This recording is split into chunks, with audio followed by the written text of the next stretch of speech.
Veja no ICL Notícias, segunda edição. Dividindo a responsabilidade. A entrega por parte da bancada. Hugo Mota diz que não vai decidir sobre anistia sozinho e indica que consultará líderes para pautar projeto. Sem ressentimento, 146 deputados da base votaram pela anistia, mas governo nega que vai retaliar partidos. Deram no pé. STF não conseguiu até agora intimar Bolsonaro e mais 2 réus na ação do golpe. O ICL Notícias, segunda edição, está no ar.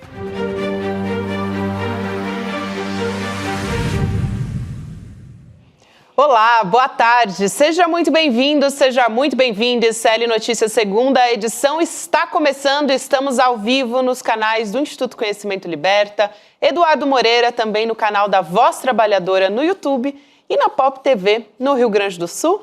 Chico Sá e eu apostos aqui em São Paulo, Elô Vilela lá em Brasília. Boa tarde, Chico. Opa, Elô, boa tarde, Gabi, boa tarde para a nossa audiência, a comunidade, boa tarde, Elô, aí direto do Planalto Central, naquele crepúsculo bonito, só que a realidade daí não é tão bonita assim. Não tá muito de crepúsculo. Mas a natureza a natureza é. A coisa não é nada bonita, né, Chico? Mas vamos lá, assunto é que não falta, né? Vamos começar falando, depois desse pedido de urgência para o projeto de lei da anistia, né, que já foi protocolado lá na mesa diretora da Câmara. Agora a gente teve um posicionamento do Hugo Mota nas redes sociais. Ele teve que se pronunciar sobre isso, ele disse que não vai decidir sozinho se vai mandar ou não o projeto para votação em plenário. A gente vinha falando que a decisão era dele, mas ele quer dividir essa responsabilidade. Ele disse que vai levar o projeto para uma discussão no Colégio de Líderes, que é um grupo que reúne lideranças, né, de todas as bancadas partidárias da Câmara, também da liderança do governo e da oposição. Então, vamos chamar aqui o posicionamento do Hugo Mota nas redes sociais. Vou ler aqui para vocês. Ele diz o seguinte: democracia é discutir com o Colégio de Líderes as pautas que devem avançar. Em uma democracia, ninguém tem o direito de decidir nada sozinho. É preciso também ter responsabilidade com o cargo que ocupamos, pensando no que cada pauta significa para as instituições e para toda a população brasileira. Ele não quis ficar sozinho com essa responsabilidade, né, Lu, basicamente. E eu acho que a última frase, as últimas palavras dele são muito significativas, quando ele diz que tem que pensar o que uma pauta dessa significa para as instituições e para a população brasileira, ou seja, para as instituições, porque essa pauta é uma pauta claramente que compra briga com o STF, tensiona as relações do Congresso com o STF. Isso é o número 1. Número 2, o que ela significa para a sociedade brasileira. O Hugo Mota fala isso sabendo claramente que as pesquisas indicam que a maioria da população brasileira é contra esse projeto golpista de anistia. Então, quando ele diz isso, eu acho que ele está trazendo todas essas coisas para uma mesma frase bem chutinha, bem curtinha, mas cheia de significados. E ele não quer decidir. Quando ele diz que a democracia se faz consultando o Colégio de Líderes, ele está tentando dizer que esse é o procedimento correto, não só correto porque assim é que manda, mas este é o procedimento regimental. É assim que as coisas deveriam funcionar normalmente, se você não pular nenhum degrau, se você não passar nada na frente, né? Seria assim, você vai para o Colégio de Líderes uma vez por semana e ali você discute qual é a pauta da próxima semana, o que ele tem feito desde que assumiu e prometeu que faria. Então, ele está reforçando esse... Agora, é claro, ele não quer assumir sozinho, pautar ou não pautar esse projeto, porque o Hugo Mota, na verdade, ele fica entre 2 polos. Um é a votação que o presidente Lula teve no estado dele, né, onde o pai dele também é um político, onde ele também se elegeu. O presidente Lula tem quase 70% de votos no segundo turno da eleição. Então, ele sabe que ele tem lá um eleitorado com o qual ele tem que lidar. E, do outro lado, ele tem a turma do PL, né, e a extrema-direita, que boa parte votou nele para presidente da Câmara e está cobrando compromissos e está pressionando direto, usando mídia social o tempo todo e tal. Agora, o Hugo Mota resolveu fugir um pouco dessa pressão e foi para o exterior com a família, mas está lá, atento, respondendo pelas mídias sociais, né? Não, achei curioso esse fato dele ele não considerou as férias nesse momento. Ele não, tenho que responder aqui que está começando a pegar mal o meu silêncio. Então, é uma frase meio ensaboada ali, que é o estilo dele, mas para bom entendedor, manda um recado ali, olha, sabe, não se afobe não, que nada é para já. Para citar, não sei se ele gosta do Chico Buarque, mas eu gosto. Então, é esse o clima, né? É esse o ritmo que está nessa frase dele, Elô. E você lembrou muito bem, a Paraíba é um estado muito lulista em matéria de eleitorado. Tem quase 70% de eleitores do Lula e o atual presidente ganhou em 91% dos municípios. Então, ele brigaria com o próprio eleitorado dele, no caso. Isso é super importante. Exatamente. Eu acho que essa observação da Elô mostra exatamente a sinuca de bico ali que está o Hugo Mota agora.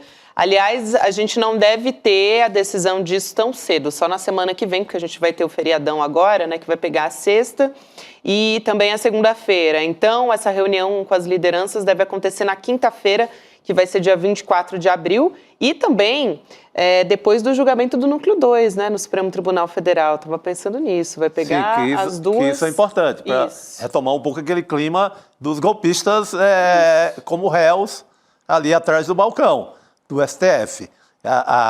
Foi a primeira turma, aquela turma do Bolsonaro, parece que não há mais golpe, né? Todo mundo esqueceu em 10 dias, 15 dias. Então, é importantíssimo ter no pano de fundo desse filme esse julgamento correndo, que a população terá mais uma chance, via TV Senado, de saber o que realmente aconteceu no 8 de janeiro. A discussão volta a ser pautada no país, e ainda tem núcleo 3, tem outros núcleos que vão ser julgados. Então, de tempos em tempos, essa história vai voltar a ficar mais fresca na memória das pessoas também. Agora, E aí eu acho que isso vai deixar bem claro, é um bom momento para a gente voltar com esse julgamento, porque vai deixar bem claro o quanto que esse projeto de anistia significa, como disse com muita propriedade hoje, num telefonema, o líder do PT, o Lidberg Farias, disse para mim hoje, isso é a continuidade do golpe. Esse projeto de anistia nada mais é do que a tentativa de promover a continuidade do golpe e de, claro, abrir a porta para outros golpes, porque se você não pune esse e cria uma anistia que quem tenta golpe não precisa ser preso, então você abre a porta e vamos vira uma zona e cada um pode fazer o golpe que quiser, né? Então, não tem condição, né? Você libera geral. Libera geral. Aquela história de Bolsonaro inelegível, né, abriria essa possibilidade com o PL da anistia. Totalmente. E tem várias minúcias, né, dentro do PL da anistia que vai abrir um precedente muito, muito perigoso, né, até de anulação de condenação penal, né, civil, eleitoral. Então, a gente tem que colocar uma lupa aí nesse PL da anistia que está passando como... Não, e dizer que tudo que você faz na tentativa do golpe não é crime. Isso. Ou seja, só é crime se você der o golpe. Lógico que se você der o golpe, ninguém vai te prender porque você deu o golpe, você segurou. Como, né? Não, aí não tem Supremo aberto, não tem a gente aqui, não tem ninguém. É de uma cara de pau inacreditável, né? E hoje eu conversei com uma liderança do PL que... assim, com a maior tranquilidade, racionalmente, tenta me convencer de que tem que ser uma anistia ampla, geral e restrita, como foi a anistia depois da ditadura militar, e tentando fazer uma equivalência absurda entre esses dois momentos históricos, quando a gente estava tentando sair de uma anistia, de uma ditadura para voltar para uma democracia, e agora que a gente está numa democracia, tinha gente querendo dar um golpe de Estado, assim, como que você compara laranja com banana, né? Realmente não faz o menor sentido histórico você fazer essa comparação. Elô, falando em liderança do PL, a gente tem o pronunciamento do próprio líder do PL na Câmara, o Sóstenes Cavalcante, depois de saber que o Hugo Mota levaria essa reunião, né, para as lideranças. O Sóstenes, inclusive, ele é o responsável por protocolar esse pedido de urgência do projeto de anistia. Ele, obviamente, elogiou o Hugo Mota pela anistia porque é positivo para eles. Então, ele publicou nas redes sociais parabéns para o presidente Hugo Mota. A gente vai colocar a imagem aqui na tela. Ele diz: a verdadeira democracia se faz pelo processo legislativo e não por decisões monocráticas de um só. O presidente da Câmara tem atribuições importantes, mas as grandes decisões sempre passam pelo colégio de líderes ou, mais ainda, pela vontade soberana da maioria da casa. No caso do PL da anistia, 264 deputados respaldam a urgência. E aí ele diz: o presidente da Câmara pode muito, mas a maioria dos deputados pode mais, porque a democracia se constrói com respeito à maioria e à vontade no parlamento. Eu achei interessante esse posicionamento, porque o pedido de urgência garante que esse projeto chegue na mesa diretora sem passar por nenhuma comissão também, né? Sim. Então, sem nenhuma discussão, porque a comissão não seria interessante para eles também, porque acabaria atrasando o processo. Então, tá ali, né, usando um discurso, palavras, né, pró-democracia, mas, no fim das contas, queria mesmo acelerar a tramitação. Não, e o que eu acho, Gabi, mais importante desse discurso dele aí, porque isso ele publicou isso em cima da postagem do Hugo Mota, como se fosse uma resposta mesmo ao Hugo Mota. E se você olhar com atenção, ele não está elogiando o Hugo Mota, ele está chantageando o Hugo Mota, ele está cobrando o Hugo Mota, dizendo que a maioria em letras garrafais é quem manda, não é ele, o Hugo Mota. Como quem diz agora, a sua obrigação é pautar esta decisão, né? Esse pedido de urgência. É muito mais uma chantagem, uma cobrança, do que um elogio na minha leitura. É uma coisa... É uma malandragem ali, né? Sim. Vai com jeitinho, mas na verdade... Para lembrar quem votou nele, né, Chico Sá? Sim, e ele lembra que a maioria é quem manda dos deputados, então é um jeitinho meio malandro de ser. Agora, Elô... Essa coisa da maioria é um problema que está incomodando muito o governo, a ponto do governo ter entrado em campo e está tentando fazer uma lista de pessoas que gostariam de tirar seu nome desse apoio ao pedido de urgência. E eu soube hoje que eles têm uma noção de que talvez eles consigam umas 20 assinaturas. Se você tirar 20 nomes dessa lista, ela fica com 244, 13 a menos do que os 257, né? Que é o número mágico aí, o meio do caminho. Então, se você parar para pensar, o governo pode fazer esse esforço? Pode, aí consegue. Você tem um Congresso completamente dividido numa questão que deveria ser unânime, que é a defesa do papel que eles estão desempenhando. Porque quem entrou no Congresso e quebrou tudo, estava dizendo: não precisamos de vocês, a gente pode resolver a nossa vida sem democracia, sem deputado, sem senador, sem nada disso. Né? É como disse o Jacques Wagner numa entrevista que ele deu para o jornal Valor Econômico, quando ele diz: se entrassem na sua casa, quebrassem tudo, você queria anistia ou perdão? Entraram em 3 casas, quebraram tudo e vocês estão pedindo anistia para essas pessoas. Para e pensa no que essa gente está pedindo. Excelente, Elô. Certeiro. Hoje a gente tem no cenário atual 262 assinaturas dos deputados. Aí vamos olhar como é que tramitou, né, esse pedido de urgência que garantiu que o projeto da anistia fosse entregue lá na mesa diretora.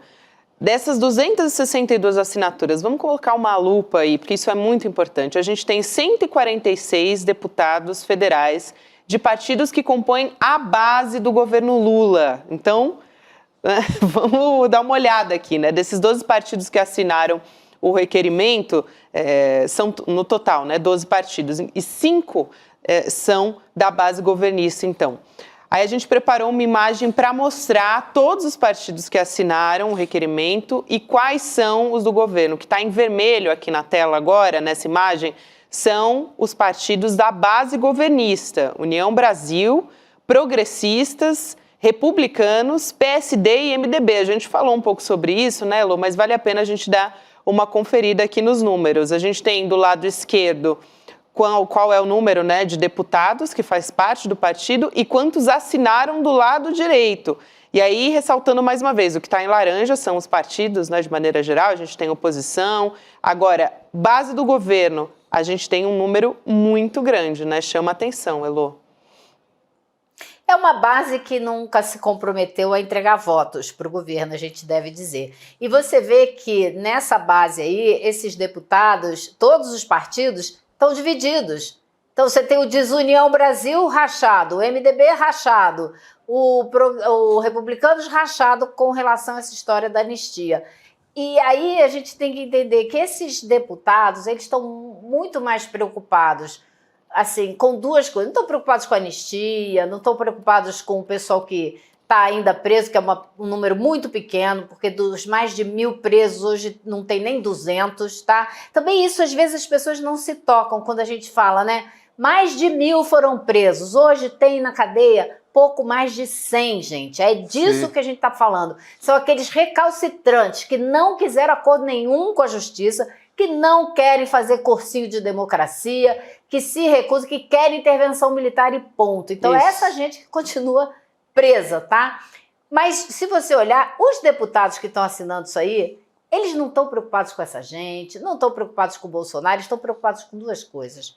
Base eleitoral, ter os votos do bolsonarismo e emendas parlamentares. São as únicas duas coisas que preocupam essas pessoas. Não é ideologia, não é acreditar que isso é uma boa coisa, não é ter convicção, nada disso. De jeito Quem nenhum. tem convicção é uma camada, um grupo muito pequeno dos parlamentares da extrema-direita. Esses têm um pouco mais de convicção, querem fazer porque acreditam que tem que ser assim. Eu ouvi hoje uma coisa assim, estarrecedora. Uma pessoa da cúpula ali, digamos assim, do PL, me disse o seguinte: um gesto provoca um gesto na política. Então, e aí eu falei, mas me explica, o que o senhor está querendo dizer? Não, esse gesto de protocolar o pedido de urgência com tantas assinaturas deveria provocar um gesto do presidente Lula. Veja só. E a pessoa ainda disse assim para mim, se eu puder eu vou falar isso com o presidente, que o presidente tinha que dar um perdão a todas essas pessoas. Eu falei, mas todas quais? As que já foram condenadas ou as que ainda vão ser julgadas, como Bolsonaro, Braga? Todas, porque ele seria o Gandhi da nossa época, ele ia ganhar o Nobel da Paz. Olha o papinho, olha o papinho. O papinho. Eles são espertos, né? Malandragem total, parece letra de Bezerra da Silva. É malandragem total, não dá. Foi caindo nessa onda que o JK, nos anos 50, assinou uma anistia, depois desagou toda em 64, no golpe militar. Estavam todos os mesmos, a mesma lista, estava todo mundo lá de plantão com o golpe em 64.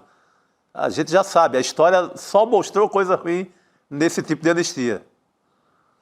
Eu acho que esse exemplo de que, né, se entrou na sua casa, quebrou tudo, você não vai perdoar, você vai querer punição, isso é uma maneira muito simples de explicar, mas que fica muito concreta para quem ainda tem alguma dúvida, né? Eu acho que é uma coisa que fica bem clara, né? Que a gente deve repetir isso sempre, né?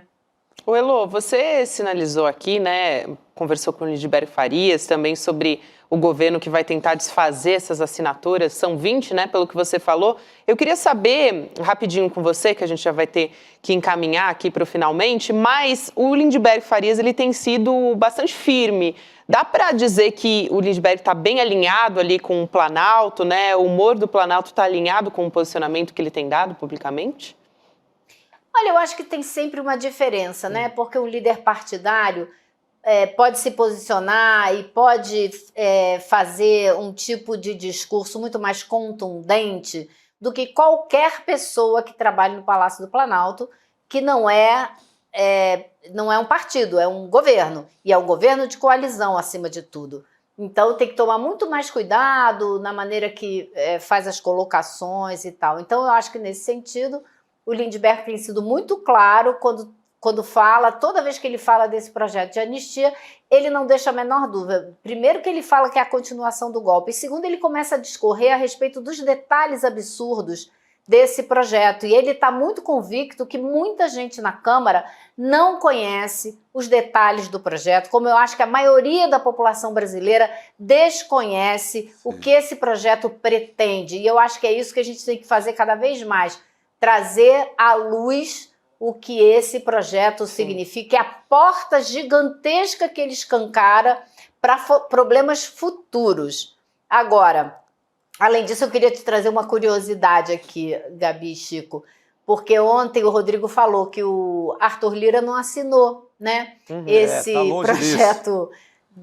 Está longe disso. E aí eu ouvi de duas pessoas diferentes, uma da direita e outra da esquerda, uma explicação. Por que ele não teria assinado? Então a pessoa mais à direita diz assim, ele fez o Hugo Mota, né? Ele, tipo assim, colocou o Hugo Mota na presidência. Ele não podia dar um abraço de urso no Hugo Mota, botar enforcar o Hugo Mota com essa história e colocar ele numa sinuca de bico. E as pessoas da esquerda dizem assim, o Lira não é nem besta de fazer uma coisa dessa, porque ele sabe que esse projeto, ele compra uma briga direta com o STF. E o Lira é um cara experiente, muito tempo de mandato, não vai querer comprar uma briga com o STF. Até porque o STF quebrou todos os galhos possíveis do Arthur Lira até agora. É verdade. É lá que está, volto a falar numa coisa que eu falava direto aqui no ano passado, o escândalo da robótica. Os robozinhos estão tudo lá guardadinhos, desmontadinhos, embora tenham custado muito para a nação, custado muito para o povo de Alagoas, mas o Gilmar Mendes, ele desmancha esse grande escândalo. O escândalo que tinha caderno, vídeo, placa de carro, a lista dos assessores, gente que conduzia o dinheiro, boy de luxo, era um baita filme, estava tudo lá, do escândalo da robótica, mas aí, jeitosamente, o STF, com o Gilmar, desmontou cada robozinho, os robozinhos lá estão quietinhos, meu Deus, não sai mais do canto. É bom não mexer com os robozinhos. Mais um desdobramento desse bastidor aí que a Elô traz pra gente, né? Porque realmente não fazia tanto sentido, mas quando você vai olhar nos bastidores da política, faz todo sentido do mundo. Sentido. Elô, obrigada por hoje. A gente se vê amanhã, querida. Valeu. Até amanhã, pessoal. A gente continua discutindo aqui essa questão da anistia com o Rodrigo Viana, que está chegando do ICL urgente, de volta para a nossa mesa redonda, Rodrigo. A gente falando aqui sobre aquele bastidor que você trouxe ontem do Arthur Lira.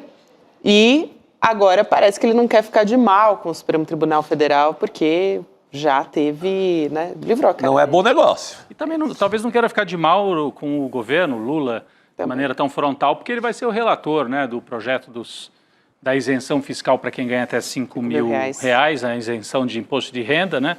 Tem esse detalhe. Só uma informação que eu acho que é importante a gente frisar, vocês estavam falando sobre a possibilidade de 20 deputados retirarem as assinaturas, depois que protocolou, não retira mais. Eles podem até anunciar que não apoiam, olha, não quero mais, assinei, mas na verdade não apoio, no plenário não vou votar. Achei que era outra coisa. Achei que era outra coisa e tal, mas retirar não tem mais jeito. Foi por isso até que o Sóstenes Cavalcante correu para protocolar. Depois que, antigamente, quando era no papel, o Chico deve ter acompanhado essa época lá, Chico, tinha gente que corria assinar, pedia para arriscar o nome do papel. Exatamente. Agora que é no eletrônico, protocolou, ficou lá.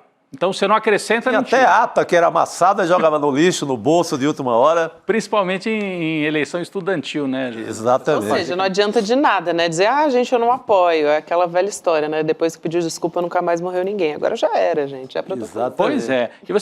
E essa é uma informação só que eu queria trazer rapidinho. Eu sei que nós vamos falar daqui a pouco do Bolsonaro, dessa cirurgia que ele transforma, mais uma vez, né, num espetáculo midiático lá dentro do hospital. Agora, que cara de pau, né? O sujeito que a Elô descrevia aqui. O Lula tinha que ser uma espécie de Gandhi, perdoar tudo. Lembra do que o Bolsonaro falou sobre o Lula? Eu quero que o Lula apodreça na cadeia.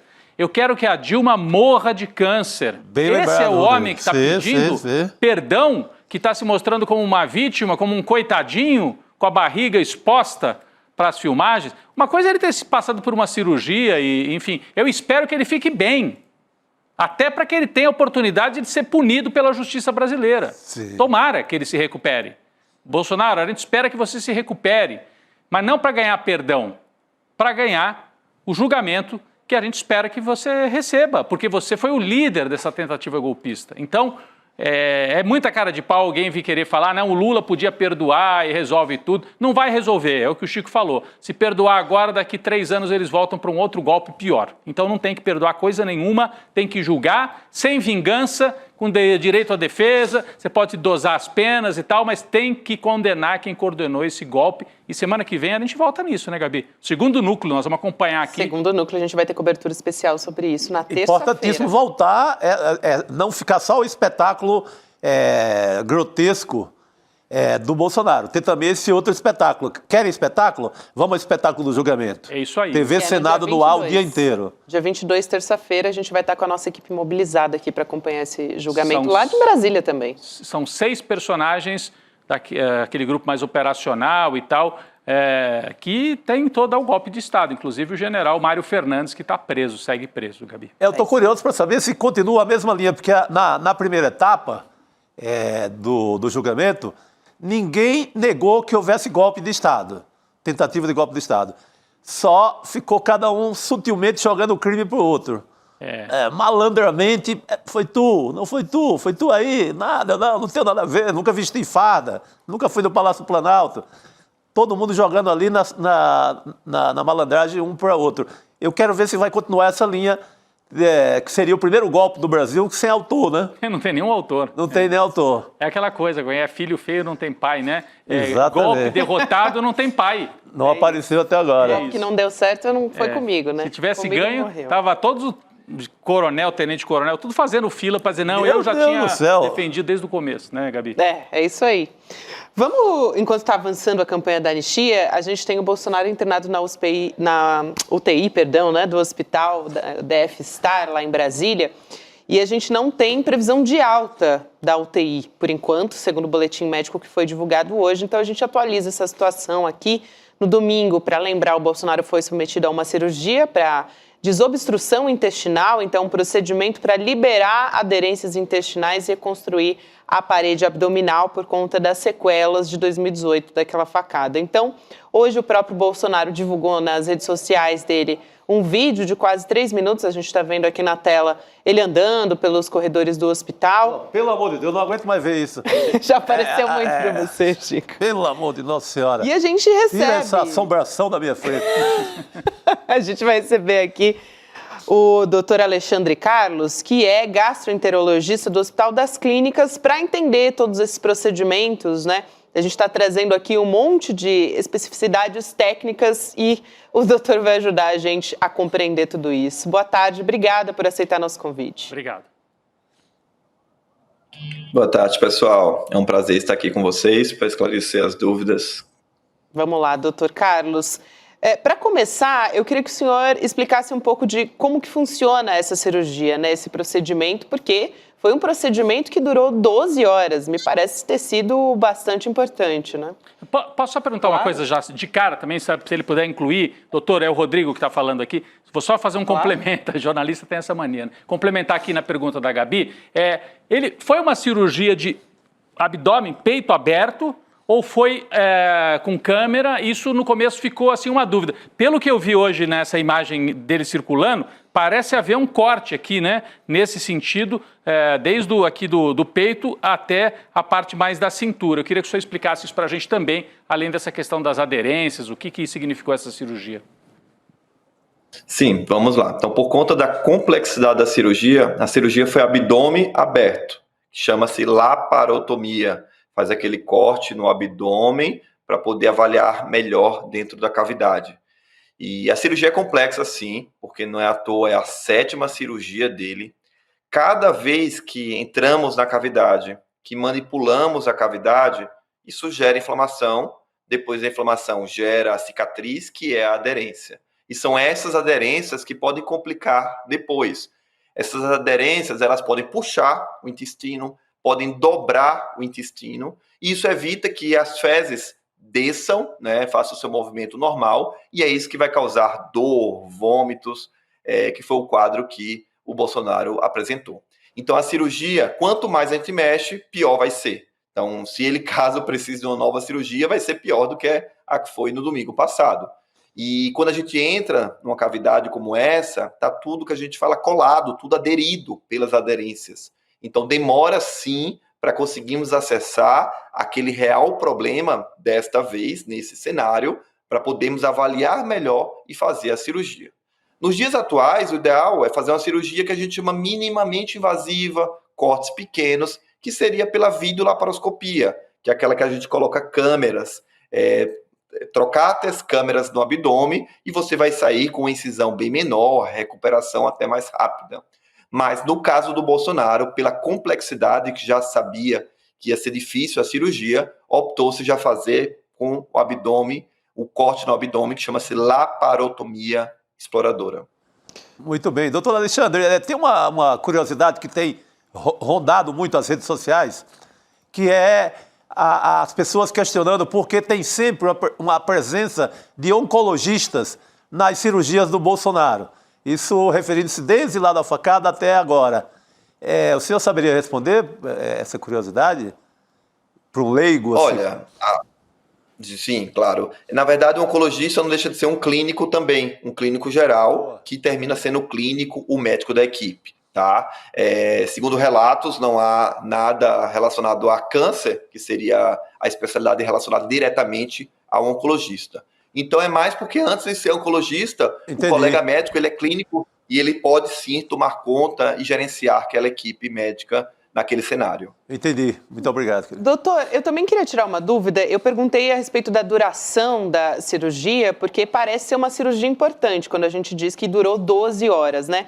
Dá para dizer que essa é uma cirurgia que já estava sendo planejada, né? No fim das contas, acabou sendo feita de uma maneira emergencial. Queria entender o porquê disso, se foi, enfim, se o Bolsonaro deixou, acabou adiando, vamos dizer assim, a cirurgia, e aí por isso acabou virando uma cirurgia de emergência, e se ela é definitiva ou não, se só a recuperação, né, o tempo de recuperação pode dizer se ele vai precisar fazer outro procedimento como esse.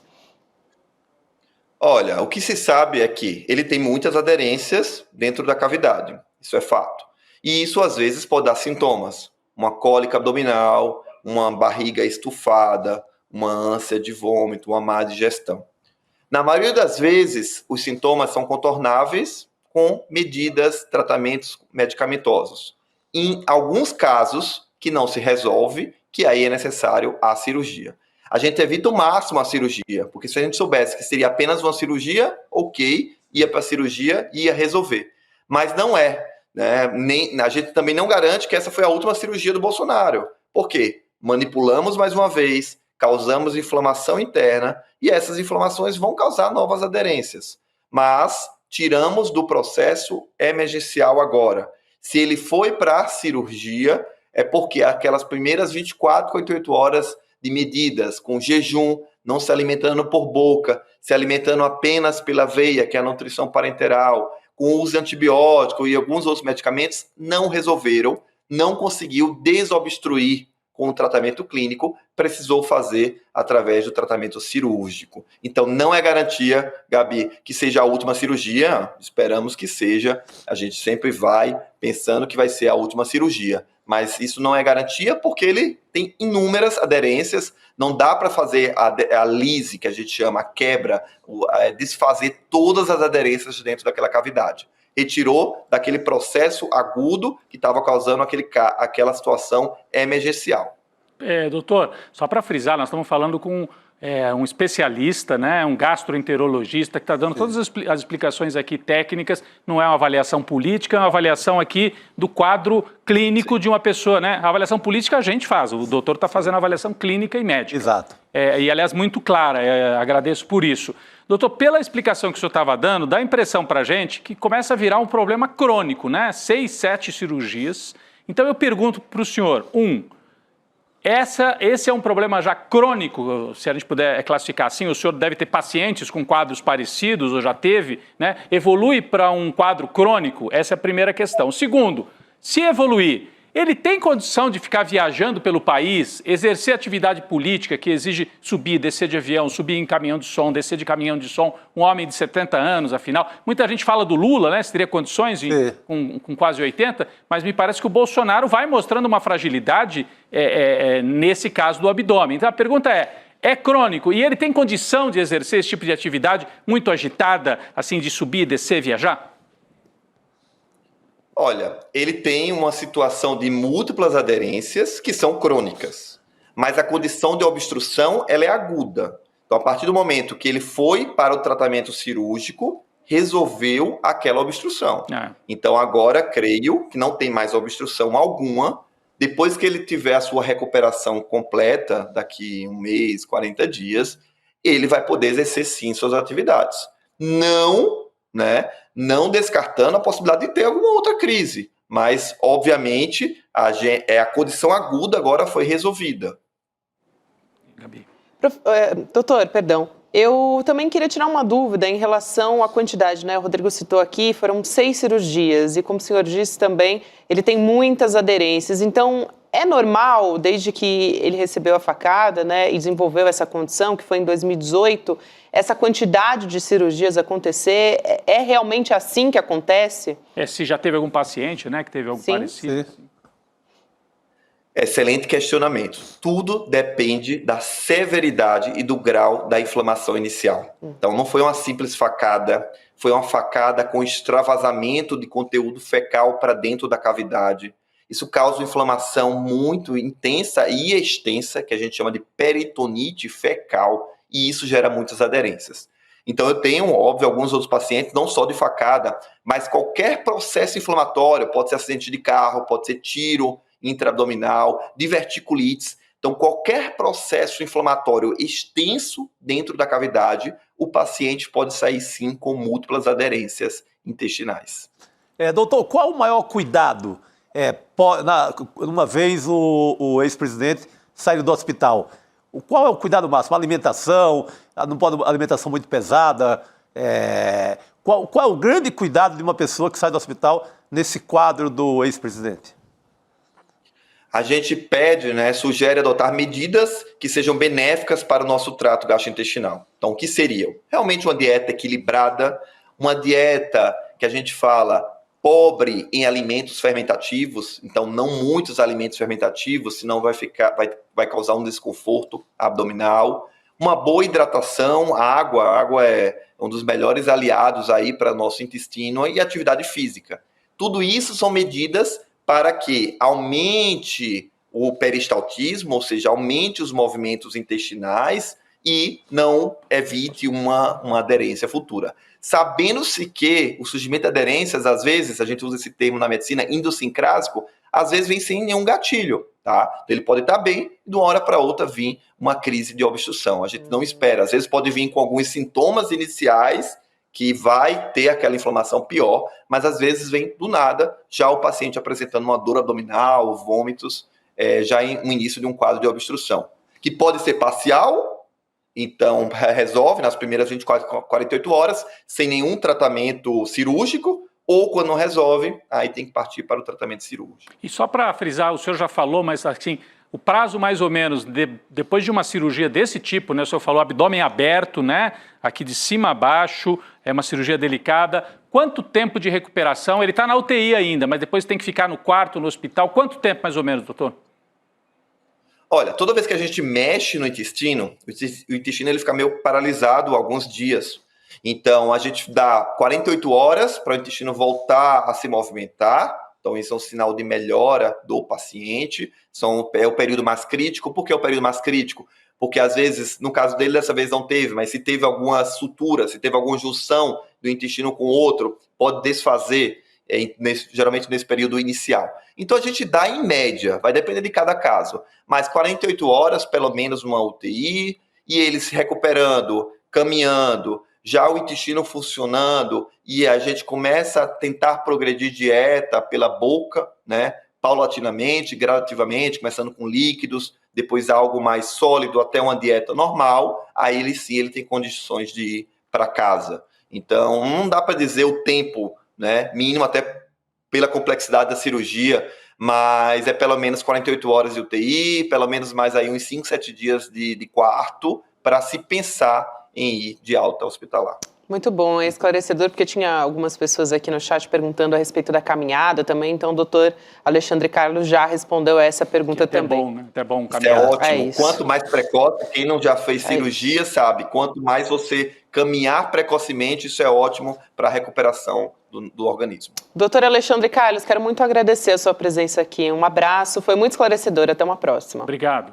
Boa noite, querido. Bom, até mais, pessoal. Obrigado. Doutor Alexandre Carlos, só reforçando aqui que é médico gastroenterologista do Hospital das Clínicas, portanto é especialista nesse assunto, tirando todas as dúvidas aqui. Já viu muita coisa igual, né? Naquela madrugada de Hospital das Clínicas, com essas emergências, né? Exatamente. Hospital das Clínicas de São Paulo, né? Só falando isso. Exatamente. HC. É isso, e aí a gente também, cruzando isso com a análise política, né, é uma cirurgia que é grave, né, assim, eu acho que acho que hoje de manhã falaram isso no ICL Notícias primeira edição, né, Rodrigo, Chico, o quanto é ali uma balança mostrando um pouco, ele tem que mostrar um pouco de força diante para a base dele, né, que tá forte, então faz vídeos e tal, mas ao mesmo tempo uma certa fragilidade, casando com o discurso da anistia, então está tentando ali colocar numa balança, né? É porque ele se mostra a vítima, Chico, mas uma pessoa que passou por tantas cirurgias dessa, tem condição de enfrentar? É claro, ele está inelegível, mas ele fica dizendo, não, eu vou ser candidato, eu vou recuperar os direitos. Não teria condição de enfrentar? Será que teria condição de enfrentar uma campanha política no Brasil, Bolsonaro? Olha, a imagem mostra que ele é muito moribundo, né? É debilitado. É, meio cena de filme de zumbi, né? A cena é o que se chamava nos anos 70 de comunicação do grotesco. Comunicação que é do o livro do Muniz Sodré, que é nosso professor aqui na pós do ICL. Ele é um belíssimo livro, assim, muito estudado nas faculdades de comunicação. É quando uma empresa, uma pessoa, um candidato, uma modelo, sei lá, seja quem for, resolve comunicar o que é pior de você, o grotesco. Ou seja, barriga aberta, pontos. Então, ele está apostando nessa comunicação do grotesco. Desde 2018 já faz isso, mas está retomando, né? Retomando para valer. Deu certo, deu muito certo. Em 2018. Em 2018 ele está retomando uma história que, do ponto de vista de marketing, publicidade, às vezes dá certo. Né? Que você mostra aquela coisa mais que até meio tire as crianças da sala, mas isso pode ter um ponto ali de comoção. Mas de outro lado de fragilidade. Não, fragilidade absoluta. Tá muito seriado de zumbi total, né? Bom, gente, vamos lembrar que hoje a gente tem aqui a aula do Investidor Mestre, às 8 horas da noite. Para quem não está lembrado, hoje é a data limite para você poder fazer a sua inscrição, para você poder assistir. Vai ser daqui a pouco, às 8 horas da noite. Dá tempo de garantir sua vaga? Sim. Se você tirar 2 segundinhos do seu tempo aqui junto com a gente, ó lá, enquanto a gente está conversando, você digita aí no seu navegador icln2.com.br para poder colocar o seu e-mail e receber o alerta de que a aula vai começar. A aula que é inédita do Investidor Mestre, se adaptando às nossas notícias aqui do nosso tempo, que são muitas, né? Depois tentando entender esse cenário, né? Maluco. Juros altos no Brasil, tarifas do Trump, guerra comercial, tudo ao mesmo tempo, né? Tudo ao mesmo tempo agora. Mercado de trabalho se aquecendo um pouquinho, mas com renda que também não cresce tanto. Então e o que a gente faz no meio disso tudo, né? O que a gente faz? Economistas famosos do nosso capitalismo, do nosso neoliberalismo, indo para a imprensa para pedir um congelamento de salário mínimo por 6 anos. Armínio Fraga, né? Armínio Fraga, quem diria? 6 anos de congelamento, ou seja, pega lá a Dona Maria, pega lá todo mundo e não deixa praticamente comer. Aperta o cinto, como a gente dizia antigamente com o Delfim Neto. Cara, esse é o pedido mais escroto, vou falar a palavra certa, que eu já ouvi. Nem o Ciro Nogueira, naquela reunião no BTG, foi tão canalha quanto esse pedido do Armínio Fraga. Por isso que é importante a gente assistir a aula à noite do Edu para entender o que está em jogo. Porque o Edu Moreira faz as duas coisas, né? Ele faz a avaliação técnica, ajuda com conhecimento técnico de investimento, mas também com análise da conjuntura política e econômica. Exato. Economia é sempre política, junto, né? Não tem como não ser. Gabi. E aí fica didático para todo mundo entender. Não, Então, bela oportunidade. É isso Corra e meta o dedo nesse negócio aí e garanta já. é isso aí, cln2.com.br ou então vem no QR Code aqui na tela, que também dá para escanear com o seu celular aqui do lado. Aí Faça você como vem. eu sou mais velho, hoje em dia eu uso muito o QR Code. Vou lá, porque já está lá grandão na tela mesmo, E aí vejo sempre na TV, faço com mais facilidade. Aí você põe o e-mail e o pessoal te avisa. Ó, vai começar a aula o Edu já está no estúdio. Ele vem para esse estúdio aqui. Isso né? aí. Só que o pessoal remonta tudo, fica de outro jeito. Mas Nossa equipe técnica já está preparadíssima para a aula de hoje. É isso aí. Muita isso aí. coisa boa vindo por aí. Bom, seguimos aqui também falando sobre... A gente comentou, né, do julgamento do Núcleo 2 na semana que vem. A gente teve o primeiro núcleo que foi julgado já... julgado, né? Aceita a condição de aceitando a réus, condição de réu, né? Dessa primeira turma, desse primeiro núcleo, que é o núcleo principal, que inclui até o Bolsonaro. Só que, gente, olha que curiosa essa história, né? Os oficiais de justiça não conseguiram intimar até agora o próprio Bolsonaro na ação penal por tentativa de golpe, que já está correndo no Supremo Tribunal Federal. Então, desses 8 réus, gente, do núcleo... Que oficial de justiça é esse? Só se tiver pior do que o Bolsonaro. Tá difícil para Para não conseguir chegar naquele hospital, pelo E amor não de é Deus. só o Bolsonaro, né, Gabi? Tem Não, outros não dois. é, não é o Bolsonaro. Tem 8 réus no núcleo 1 que já foram julgados na primeira turma. Foram intimados 5. Parabéns, oficial de justiça, que não tem chegado no homem que mal pode andar, um homem praticamente zumbi. Você não consegue chegar. Sabemos onde ele está, né? Pelo amor de Deus, o homem passa o dia fazendo vídeo, ninguém chega nesse rapaz. Mas pelo vai amor de chegar, Deus. vai chegar. Vai chegar, mas já chegou, já chegaram, melhor dizendo, né, esses oficiais de justiça, no Mauro Cid, o Almir Ganier, Anderson Torres, Augusto Heleno e Paulo Sérgio Nogueira. Só que faltam, quem, né, ainda não chegou ali a documentação, né? Não chegou para o Alexandre Ramagem, para o próprio Bolsonaro, que eu já comentei aqui, o general Braga Neto, que está preso. Pois é.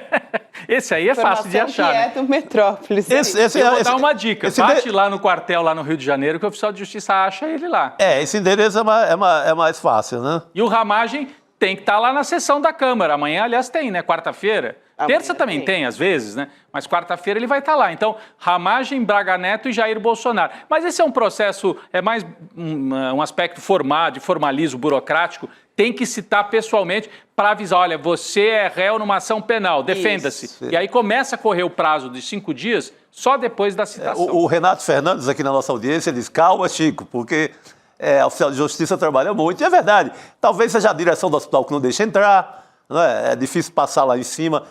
Deve ter um cordão, e nesse caso um cordão sanitário mesmo, que não deixa o homem chegar mais perto da desgraça lá. Vamos entender com a Carolina Brígido por que ainda esses personagens, Alexandre Ramagem, Bolsonaro e Braga Neto, ainda não receberam a intimação. Carol, boa noite para você. Boa noite, Gabi. Boa noite, meninos. Boa noite a todos que nos acompanham. Bom, esse procedimento é normal no Supremo Tribunal Federal. Vira notícia porque, como esses réus são bastante notórios, bastante famosos, a gente, que é da imprensa, fica olhando. Será que intimou? Será que não intimou?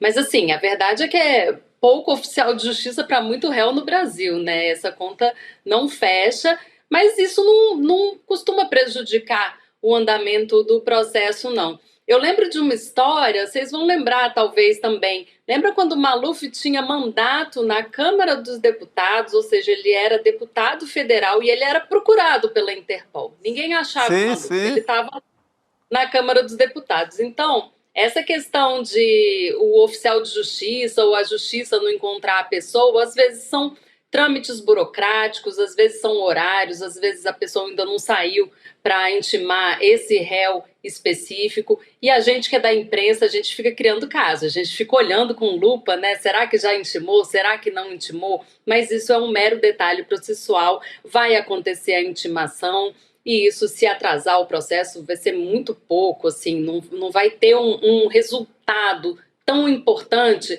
quanto a importância que a gente dá a isso no noticiário. Essa que é a verdade, é um trâmite totalmente normal, um expediente normal do judiciário brasileiro o oficial de justiça não conseguir intimar de primeira. Vai conseguir, claro, ele está encontrável, mas ele precisa também assinar, né? E talvez agora, nesse momento, ele hospitalizado, seja difícil realmente ele receber um oficial de justiça para poder assinar um documento. Para dizer, né, ali, esteja intimado para ele. Não é esteja preso ainda, mas é esteja intimado. Esteja intimado, exatamente.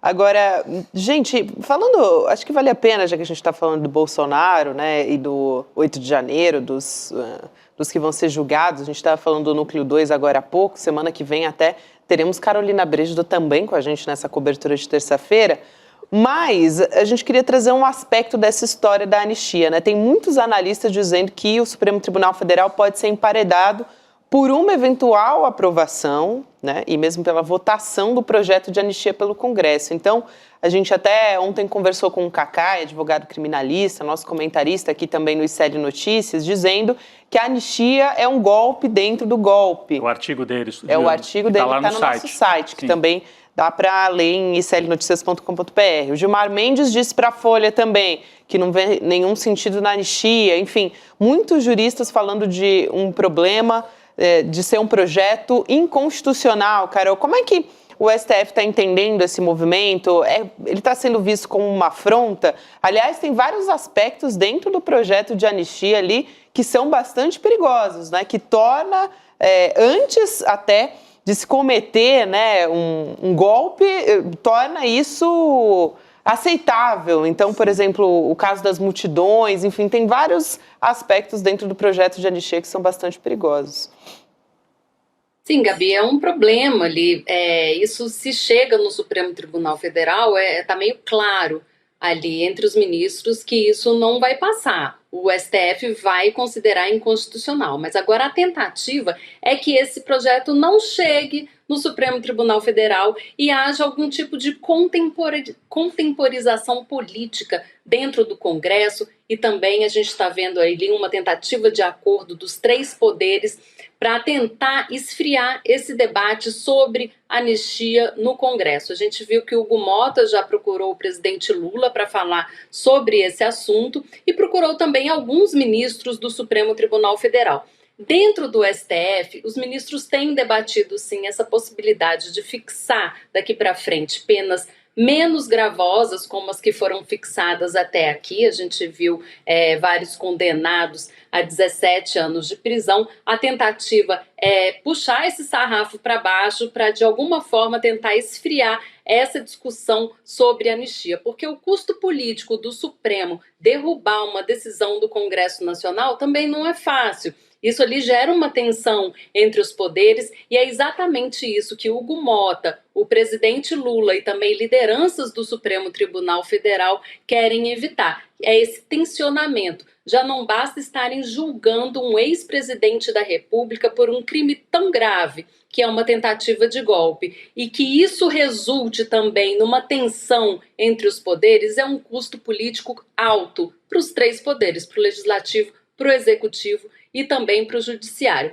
Agora, para além do Supremo Tribunal Federal, eu conversei ontem com um juiz que é também professor da Universidade de São Paulo, que é o Guilherme Madeira, que me explicou o seguinte: se esse caso passa, por acaso, no Supremo Tribunal Federal, por alguma brecha, isso morre na Comissão Interamericana de Direitos Humanos.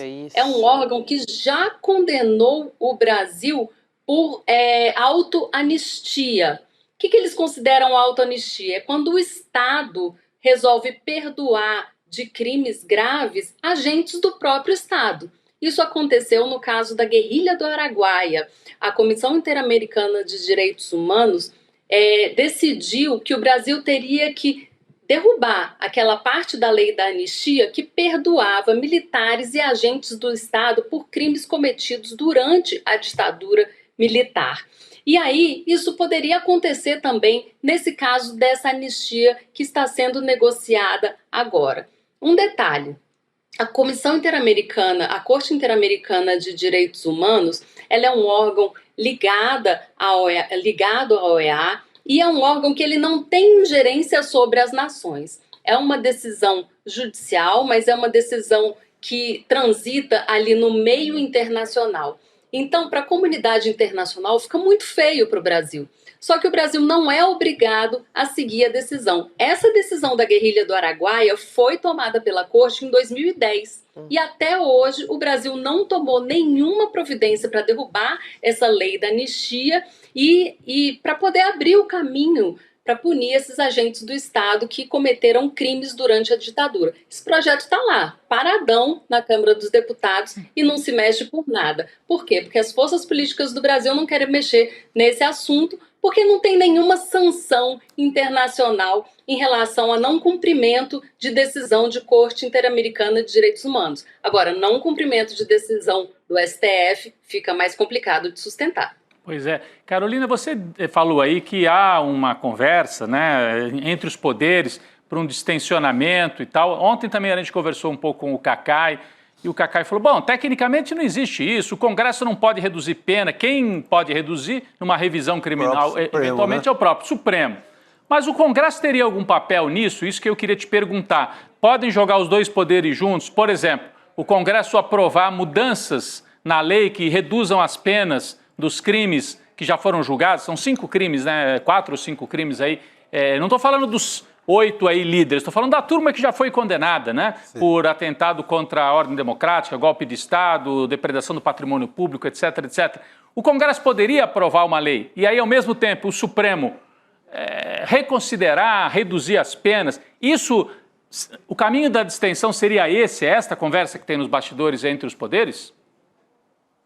Olha, esse caminho seria possível em partes, mas é mais difícil. Por exemplo, os crimes que já estão julgados não tem como rejulgar. E aí, se você muda essa lei e reduz as penas possíveis para essas pessoas que ainda não foram julgadas pelo mesmo crime, aí como que faz? Essas pessoas que foram julgadas, que vão ser julgadas no futuro, elas vão receber uma pena pequena e aquelas que foram julgadas no passado pelo mesmo crime ficam com a pena grande? Fica mais esquisito ainda do que já está. Acabou que o Supremo armou uma armadilha para si mesmo, porque quando colocou essa pena de 17 anos para quem executou os crimes da tentativa de golpe, como que agora vai fixar uma pena menor para quem planejou esses crimes? Então, logicamente, a situação não para em pé, essa situação de diminuir as penas por forma de lei.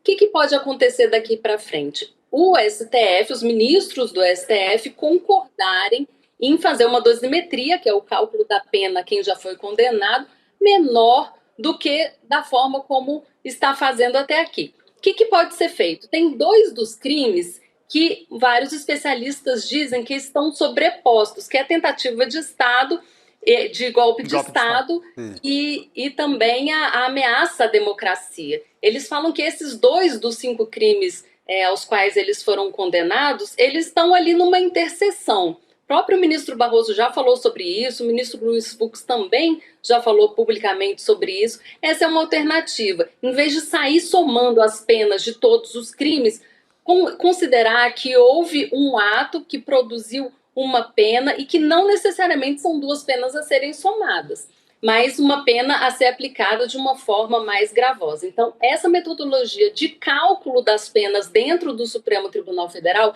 isso sim pode ser negociado ali entre os ministros. Mas assim, cá entre nós, eu não consigo ver o Hugo Mota discutindo dosimetria com Alexandre de Moraes. Então, assim, é bem limitada, né, essa negociação entre poderes. Quem julga, quem tem a palavra final, quem tem o direito de errar, por último, como se diz por aí, é o Supremo Tribunal Federal. Então, fica assim muito a cargo dessa disposição dos ministros que integram a primeira turma de negociar o tipo de pena, o tipo de cálculo que está sendo feito às penas de quem foi condenado. Muito bem, Carol. Você falou da questão do Araguaia e eu lembrei da tentativa do Flávio Dino em tornar crimes que não se vencem no tempo a crimes que, por exemplo, como o do Rubem Paiva, que o cadáver não foi achado, crimes cujas apurações são inconclusas até hoje. Como é que anda esse capítulo aí? Você sabe alguma informação? Tipo, totalmente adormecido. Agora a corte está muito centrada nessa questão de golpe, de julgamento do golpe. Por enquanto não teve nenhum andamento, mas sim, a gente viu que no ano passado o ministro Flávio Dino deu um passo importante em relação a isso. Quer julgar em termos de repercussão geral esse tema, ou seja, quando o Supremo Tribunal Federal decidir sobre isso, se esses crimes de caráter continuado, eles podem prescrever ou não, isso vai precisar ser julgado pelo Supremo e vai ter uma repercussão em todos os casos que tramitam sobre esse assunto em todo o Brasil. Mas, por enquanto, não tem previsão. A gente fica aqui esperando e tem ali um projeto de lei sobre isso também, que abre a porta para poder punir os agentes da ditadura, que está parado na Comissão de Constituição e Justiça da Câmara há muitos anos e também não se mexe, porque não é interesse político mexer nesse tema agora. Normalmente, quando não é interesse político mexer um tema no Congresso, ele acaba com o Supremo Tribunal Federal. Mas agora é uma crise por vez, né? Não dá para abrir duas crises ao mesmo tempo, precisa esperar esse julgamento do golpe para ver se essa questão da anistia lá de trás da ditadura militar consegue andar um pouco dentro do STF. Carol, só para aproveitar a sua presença, e a gente já anunciou aqui, semana que vem, terça e talvez quarta, o segundo núcleo, né, o núcleo 2, vai passar ali pela primeira turma do STF para que a turma decida aceita a denúncia ou não aceita, ou seja, virar réus, né? Já ouvi isso. Felipe Martins, Marcelo Câmara, Silvinei Vasques, Mário Fernandes, também importante. Aí tem Marília Alencar e Fernando Souza Oliveira, que aí são do Distrito Federal, né? Tanto a Marília quanto o Fernando, eles fazem parte da Polícia Federal. Então, o que eu queria perguntar para Carol Brígido, a gente vai fazer uma cobertura especial aqui no ICL, como fizemos no caso do primeiro núcleo, né? Então, ao longo de toda a terça-feira, transmitindo, comentando, trazendo as atualizações. O que você espera disso, Carol? Alguma surpresa? Pode ter alguém que, enfim, o que você sabe, o bastidor disso? O mais provável é que os 6 virem réus, assim como aconteceu no primeiro grupo, né? Os 8 viraram réus ali naquela primeira decisão da primeira turma.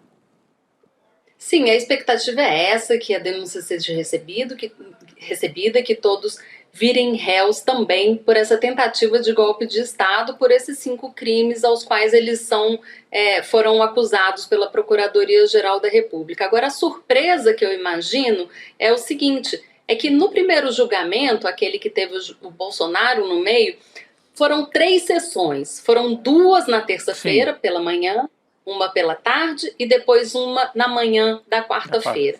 Nesse caso, a minha aposta é que seja tudo julgado na terça-feira. Por quê? As principais questões que poderiam demandar alguma demora nesse julgamento já foram decididas pela primeira turma lá naquele julgamento, aquele primeiro julgamento sobre Bolsonaro, que são as chamadas questões preliminares trazidas pela defesa. O que é isso? O foro, por exemplo, são questões, antes de se julgar o mérito sobre o recebimento ou não da denúncia, questões que as defesas trazem para que o processo não tramite mais por algum tipo de inconsistência técnico-jurídica. E essas questões já foram todas derrubadas pela primeira turma lá naquele primeiro julgamento. As defesas desses réus apresentaram questões muito semelhantes, questões que são no mesmo rumo daquela primeira leva de réus. Então, o Supremo Tribunal Federal vai gastar muito menos tempo para discutir. A primeira turma já tem entendimento sobre essas questões trazidas pela defesa e, digamos assim, vai só bater um carimbo. Olha, isso a gente já decidiu, e se tem indícios suficientes de que as pessoas, de que aqueles atos de fato aconteceram e de que essas pessoas têm algum indício de que elas cometeram aquele fato, ou seja, elementos mínimos para sustentar que essa ação penal tramite, que essa investigação passe para uma nova fase, aí o Supremo vai lá e recebe denúncia. Recebimento de denúncia a gente vê com muito drama assim, no Supremo Tribunal Federal, porque é decidido por colegiado, mas lá na primeira instância, gente, é literalmente bater um carimbo. O juiz recebe aquele pedido de abertura de ação penal, se ele encontra os requisitos mínimos descritos na lei, ele vai lá e abre ação penal sem problema nenhum, sem holofote, sem discussão. No Supremo Tribunal Federal é que fica tudo um pouco mais dramático do que na primeira instância, porque a gente está olhando e porque os réus são pessoas importantes, são ex-autoridades, né, um crime muito grave, então a gente fica olhando com lupa esse tema. Só que, assim, a abertura de ação penal não deveria ser tão dramático assim. Significa que a fase da investigação está saindo de uma fase preliminar para uma fase mais avançada, mas ainda não existem culpados e não existem condenados nessa fase processual. Muito bem, Carol. Obrigada por hoje. A gente conta com você em breve também na nossa cobertura especial, reforçando que a Carol vai estar com a gente lá em Brasília, trazendo tudo ao vivo. Então, julgamento deve ser terça-feira. Vai ser um negócio que acaba, vai ser segundo longo, a Carol, né? acaba terça mesmo. Mas diferente, até né? o fim da tarde de terça. Provavelmente bem diferente do que a gente acompanhou ali no Núcleo 1. Se não acabar na terça e avançar na quarta, vocês não me culpem, não. É previsão, eu perguntei, previsão, né? Assim, o que você esperava? É um bom estudo, baseado no seu repertório. É muito aí. bom. Boa. Exato. Mãe Carol olhou isso na bola de cristal, é uma aposta. Muito bom. Obrigada, Carol. Até a próxima, querida. Valeu. Obrigado. No que bate muito com a tese do Cacai, que vai ser rápido, porque não vão voltar questões que já rolaram. Questões preliminares. Né? Não vão discutir, deveria ser julgado no plenário ou na primeira turma. Isso já deu, já foi. Uhum. Aquelas que foi toda manhã, né? Naquela terça-feira inicial, toda manhã foi gasta com estas questões. Agora isso já tá liquidado, né? Qualquer coisa que foi resolvida lá, vai andar. Vai. Então é capaz realmente, a previsão da Carol tá coerente, vamos dizer assim, né? É isso. Bom, a gente já tem um termômetro pelo menos, né? E a gente vai voltar a falar da anistia. Guilherme Amado continua apurando tudo a respeito dessa história lá nos bastidores de Brasília, né? Então, a gente tem uma comitiva de 24 deputados e senadores e essa comitiva deve visitar, gente, o general Braga Neto. Tem tudo a ver com o que a gente estava falando também do julgamento. Os caras continuam golpista, na prisão, né? O Braga Neto. O ministro Alexandre de Moraes autorizou essas visitas na semana passada. Então, sabe quem se colocou ali como o primeiro da fila, gente? O Sóstenes Cavalcante, que justamente foi o que protocolou ali o requerimento de urgência. Então, isso é a desmoralização, né? O cara é um parlamentar eleito pelo povo, aí vai lá visitar um general golpista, né? Deixa para a mulher dele, para os filhos. Ali para o mundo reservado da família. Mas tem outros, tá? Tem o Hamilton Mourão nessa fila, senador, também é da Damares Alves, enfim. Fato é que ele visitou o Sóstenes Cavalcante e o general Braga Neto hoje, justo nesse momento que o PL conseguiu as assinaturas necessárias para tramitar a urgência do projeto lá na Câmara. Então, vamos chamar Guilherme Amado aqui para contar os detalhes dessa história. Amado, boa noite para você. Boa noite. Boa noite, Gabi. Boa noite, Rodrigo. Boa noite, Chico. Boa noite, comunidade. Hoje houve a primeira dessa série de visitas de parlamentares. Não se tem notícia de que vai haver um grande grupo para ir juntos. São o que a gente apurou aqui, vão ser várias visitas, né? Então, Sóstenes foi hoje. Na quinta-feira vai o Hamilton Mourão com a Damares Alves. Então, são grupos que se dividiram, né?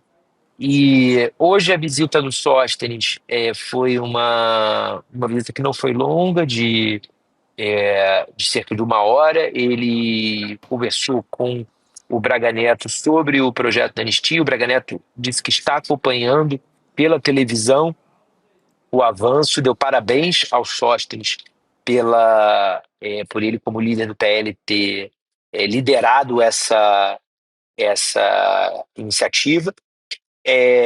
Eles, segundo a gente apurou, eles não conversaram diretamente sobre a possibilidade de o Braga Neto ser beneficiado ou não por esse texto. Agora, o Braga Neto é sujeito oculto desse texto, como o Bolsonaro né?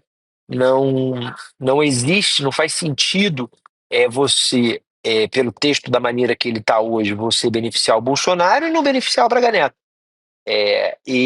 O texto, do jeito que está escrito hoje, beneficia todas as pessoas que se envolveram com alguma questão política que fosse interpretada como crime político. Portanto, beneficia também os cabeças da tentativa de golpe. Beneficia o Bolsonaro, beneficia o Braga Neto, beneficia o Augusto Heleno. O que eu acho curioso é que a gente não vê de nenhum desses personagens uma postura de levantar e dizer: eu não aceito ser anistiado, eu quero ser inocentado, porque eu não tenho nada a ver com isso. Você não viu postura assim de parte do Bolsonaro, por parte do Braga Neto, por parte do Augusto Heleno, por parte do Alexandre Ramagem. Essas pessoas, elas acham ok elas serem eventualmente anistiadas por crimes que elas dizem não terem cometido. Ora, se não cometeram, por que não se insurgem em num trabalho tão somente pela inocência ou nada mais, né? Foi uma postura, a comparação aqui é ruim, porque fica parecendo que necessariamente você está, ao usar o Lula como comparação, você está tomando um lado na coisa, mas foi a postura do Lula, vocês vão lembrar, né? O Lula na Lava Jato, ele teve a oportunidade de sair da cadeia antes, isso foi discutido com o advogado, foi oferecido para advogado. Ele sai com tornozeleira, ele aguarda o último julgamento solto com tornozeleira, e ele falou: não, quando eu sair daqui, eu não vou sair daqui de tornozeleira. Quando eu sair daqui, eu vou sair de cabeça erguida, mantendo o que eu sempre disse, que eu sou inocente, que eu sou vítima de uma perseguição. Uma postura muito diferente do que a gente vê por parte dos acusados da tentativa do golpe, né? O que você estava falando também, né, Chico? Na primeira turma, naquela fase dos 8, né, que viraram réus, ninguém disse peremptoriamente: não houve uma tentativa de golpe de Estado no Brasil. Os advogados disseram: o meu cliente não se envolveu, o outro aqui, veja bem, ele não estava lá, não pode ser dito. É aquilo, né? Porque não deu certo, né, Rodrigo? Porque não deu certo, né? Filho feio não tem pai, como é que é? Não tem pai de filho feio, não é isso? Então o golpe não deu certo. Então, é isso que o Guilherme Amado está dizendo. Ninguém falou: eu quero ser julgado e inocentado. Não, eles querem anistia. No fundo, tem uma entrelinha aí, no fundo o que eles estão dizendo gente, a gente estava querendo sim. Pô, não pode também, a gente já deu golpe no passado, tentamos de novo. Tentamos e não deu. Se colar, né? Se colar, colou. Não colou, mas agora vocês querem punir a gente por algo que a gente sempre fez? Libera aí de novo, né? Libera aí, pô. É isso, vamos pacificar o país. Isso é quase como se eles estivessem reivindicando o direito de ser golpistas livremente. Não se pode nem ser golpistas mais no Brasil, que vocês já querem punir? Onde já se viu, né? Onde já se viu uma coisa dessa? Não. Tentamos, perdemos, anistiem. E fica tudo em paz. É isso que eles estão falando, como já fizeram em 55 com o Juscelino, tentaram, o Juscelino conseguiu debelar o golpe, depois eles voltaram mais fortes e deram o golpe mais 2 vezes, 61 e 64, para finalmente ocupar o poder. Juscelino, coração bom de mineiro ali. Perdoa. Aceitou. São minoritários. A justiça adotou a tese do Fux, que por baixo dessa toga também bate o coração, que parece música do Vando, e também aceitou tudo e voltou tudo em golpe em 64. Eu queria só reforçar aqui, apareceu na tela enquanto o Guilherme Amado estava falando, mas não sei se as pessoas repararam, né? Que a gente colocou uma publicação do Sóstenes Cavalcante nas redes sociais. Então tem a manchete da Folha, né, dizendo: Moraes autoriza os parlamentares a visitarem o Braga Neto na prisão, e aí ele diz assim, né, em letras garrafais: visitarei o meu amigo Braga Neto, 121 dias de prisão injustamente. Então, reforçando, né, a aliança do presidente do PL na Câmara com o Braga Neto. E se eu fosse ele, nem visitaria agora, porque ele acabou de protocolar o projeto, não é? Fica parecendo que o interesse é salvar essa cúpula. Sim. Não é salvar a Dona Maria do Batom, é salvar essa turma. Então fica meio complicado, fica meio feio. Tipo, claro que não, eles estão preocupados com a moça do batom, com o pipoqueiro, né? Com o vendedor lá de sorvete, não é pro Bolsonaro, claro que não. Não nem aí, né, pro Bolsonaro. Presidente não, líder, né? Cometeu um ato falho aqui. Aliás, o Sóstenes já foi visitar a Débora do Batom? Acho que não, hein? Não me lembro. Não ficamos sabendo. A minha amiga, né, Débora. Agora tá em casa, né? Agora não tem mais visita, tá em casa. Ah, é verdade. Mais fácil ainda de fazer uma visita. Mais fácil ainda. Pois é. Agora, Amado, sobre essa história da anistia, né, a gente tem também o governo Lula agindo. O presidente está empenhado em tentar barrar a tramitação do projeto no plenário e marcou um encontro com o Hugo Mota, que é o presidente da Câmara dos Deputados, e também as lideranças da Câmara para tratar desse assunto. Então, esse encontro vai acontecer depois do feriado da Páscoa, a gente comentava aqui, quando também acontece o encontro, a reunião das lideranças das bancadas. E a Gleisi Hoffmann foi quem te trouxe essa informação, né? A ministra-chefe da Secretaria de Relações Institucionais. Eu queria que você tratasse um pouquinho aqui com a gente, né? Contasse um pouquinho para a gente como é que o governo está levando essa história, também levando em consideração as declarações do próprio Lindbergh Farias. Agora, mais cedo, eu perguntei para a Elô, está alinhado com o posicionamento do Lindbergh? Ela falou, olha... ele, por ser, né, por estar ali representando o partido, ele consegue ser mais firme, mais ferrenho nas suas posições, né? O governo está tentando levar mais ali numa negociação, né, mais nesse tom. Não, esse encontro do Lula, ele é até mais amplo do que a anistia, né? Porque faz parte de uma estratégia de aproximação com o Hugo Mota e com o Davi Alcolumbre, que começa lá com a viagem começa antes, né? Começa com o telefonema que o Lula dá aos dois, cumprimentando pela vitória no 1º de fevereiro, logo depois que eles foram eleitos. Continua com os encontros que eles tiveram antes da viagem, agora que o Lula fez ao Japão, passa pela viagem, os dois acompanharam o Japão. O Lula vai encontrar com os dois depois do feriado da Páscoa. Os dois devem acompanhar o Lula à China, na viagem que o Lula vai fazer em maio à China, novamente. Ambos tinham agendas em Nova York, na mesma semana que o Lula vai à China, porque é uma semana que tem um monte de eventos relacionados ao Brasil em Nova York. Eles estão revendo a participação deles nesses eventos para acompanhar o Lula. Então, tem uma diferença da relação que o Lula está construindo com ambos, da relação que ele teve especialmente com o Arthur Lira, né? Então, visivelmente, o Lula está mais próximo dos presidentes de Câmara e de Senado, está convivendo mais, está trazendo mais ambos para o convívio. E esse convívio é muito importante para a governabilidade, é muito importante na hora que um Hugo Mota tem que decidir o encaminhamento que ele vai dar à anistia. Porque se ele tivesse distante do Lula, essa decisão ficaria muito mais fácil. Mas essa decisão fica muito mais difícil de ser tomada de manhã, se à noite ele vai encontrar o Lula. Fica muito mais difícil de tomar uma decisão dessa e viajar na semana seguinte com o Lula para a China. Então essa aproximação é muito bem pensada e é muito importante para a governabilidade. Lembrando que é uma aproximação que vinha sendo sinalizada ao Lula e cobrada do Lula em relação ao Congresso como um todo desde o início do governo. Que bom que ele está fazendo isso, porque quem sai ganhando é o governo como um todo.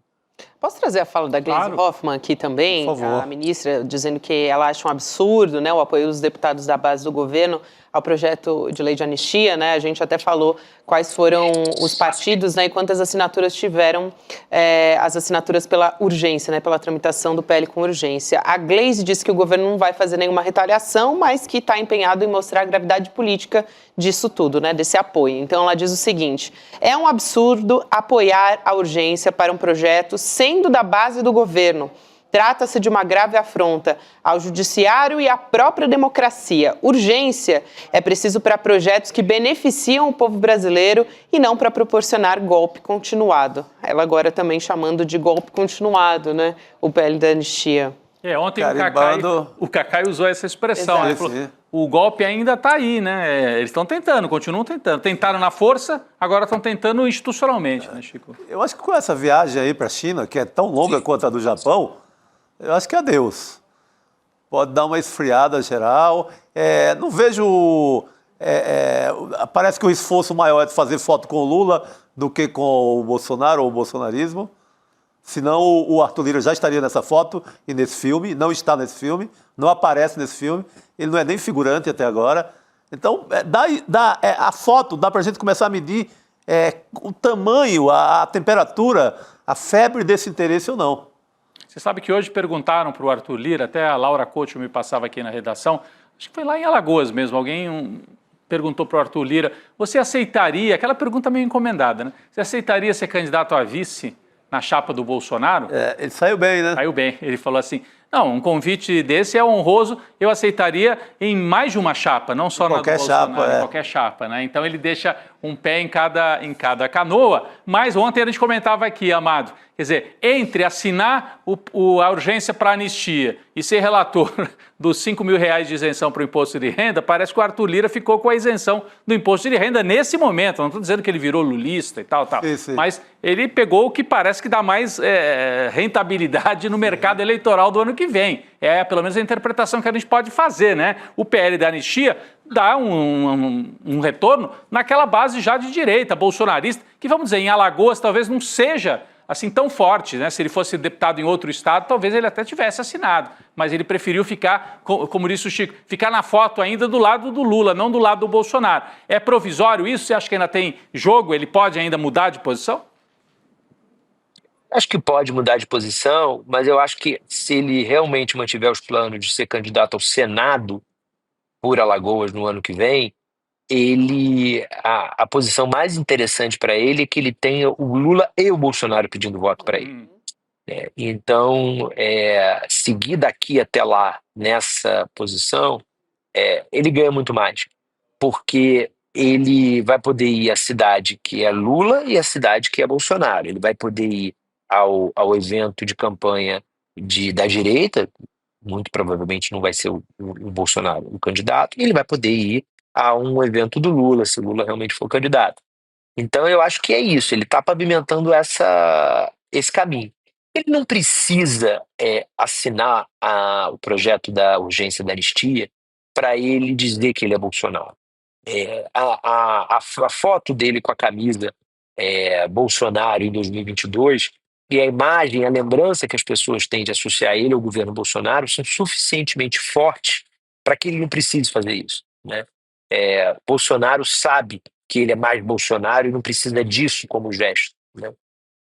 Agora o Lula precisa de gestos. O Lula precisa para ter, ou pelo menos vê-lo de maneira neutra, precisa de gestos como ele ser diligente na tramitação, na articulação para tramitar de uma maneira rápida o projeto de isenção do imposto de renda, de ele não assinar o projeto de urgência da anistia, são demonstrativos de que o Lula precisa para pelo menos vê-lo lá. Esse cara, ele não está 100% do outro lado, ele é uma Suíça, ele é uma zona neutra em que dá para eu também tirar proveito da boa capacidade política dele. É uma Suíça do Agreste.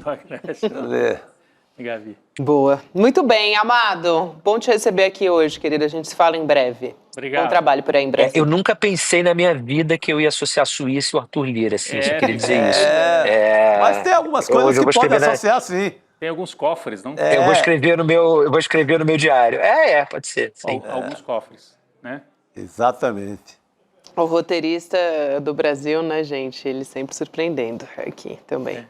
E pelo visto não só do Brasil, você viu a notícia que saiu agora, Gabi? Isso, e tem uma outra também, viu, Rodrigo? Tem duas, então? Isso. Vai lá, Gabi. Vamos comentar primeiro sobre essa decisão. O Brasil recebeu hoje a decisão da Justiça Espanhola, rejeitando o pedido de extradição do Oswaldo Eustáquio. Olha só, o blogueiro, né, bolsonarista, que chegou a expor dados, fotos pessoais, informações sobre o delegado que conduziu as investigações sobre o Bolsonaro e a família dele também.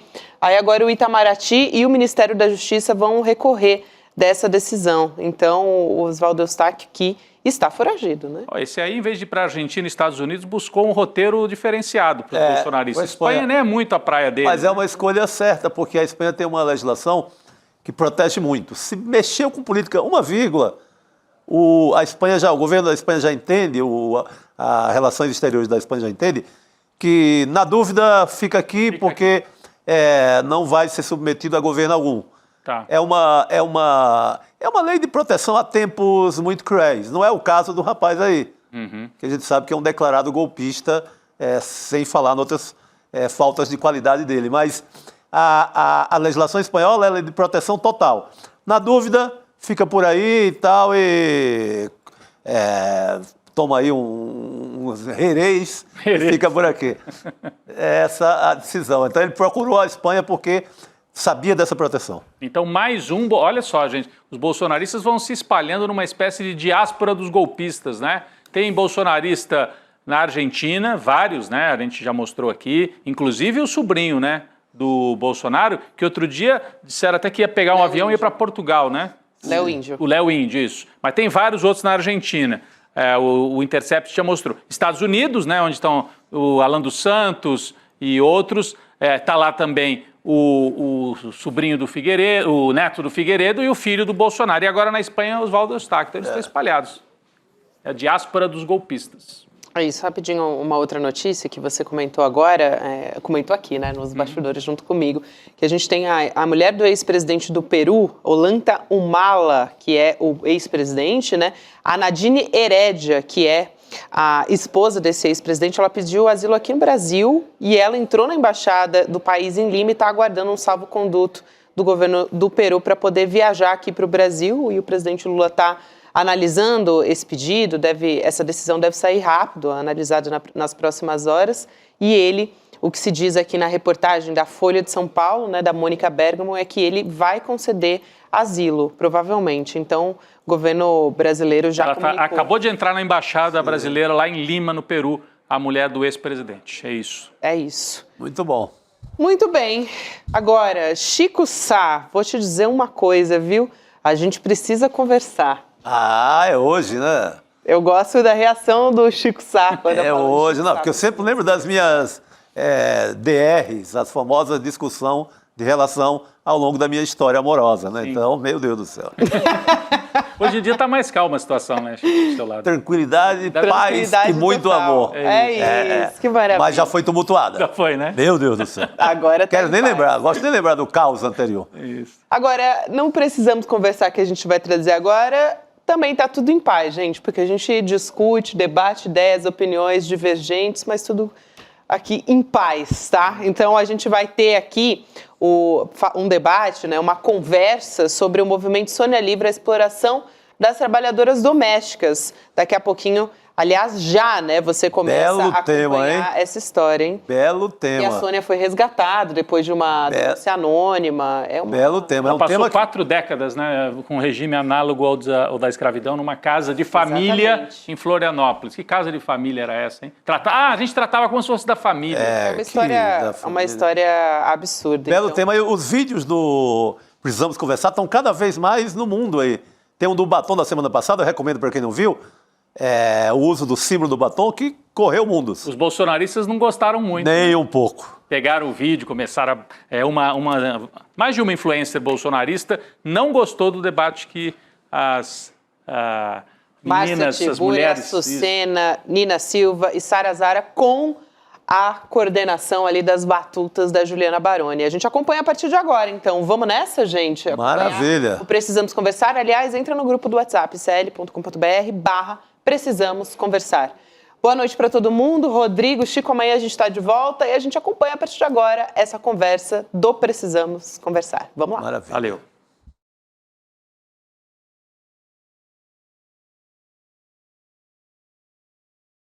É hoje a nossa aula Tudo o que você precisa saber para investir. Uma aula muito importante para todo mundo porque ela ensina o básico de uma maneira muito fácil, para você poder já sair dali tendo uma outra visão e não fazer as besteiras que as pessoas costumam fazer.